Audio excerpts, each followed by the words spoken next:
তিন শ্রেণীর মানুষ দোয়া করলেই কবুল, দোয়া করলেই কবুল।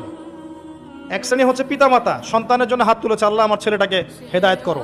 যদি এই পিতামাতার আকীদায় শিরিক না থাকে, আমলে বেদাত না থাকে এবং রিজিক হালাল হয়, ইনশাল্লাহ ওর ছেলে হেদায়েত হয়ে যাবে ইনশাল্লাহ। আরেক শ্রেণী রোজাদার, খাদ্য ছেড়েছে, পানীয় ছেড়েছে, হালাল স্ত্রী ছেড়ে দিয়েছে এবং আল্লাহর যাবতীয় নিষেধ সে বর্জন করছে, কষ্ট করে রোজা আছে, আল্লাহর ভয়ে খাচ্ছে না, কেউ দেখছে না, আল্লাহর ভয়ে পান করছে না, হাত তুলে দোয়া করছে, আল্লাহ আমার এটা চাই, আমার এটা চাই, আমাকে এখান থেকে বাঁচাও, এখান থেকে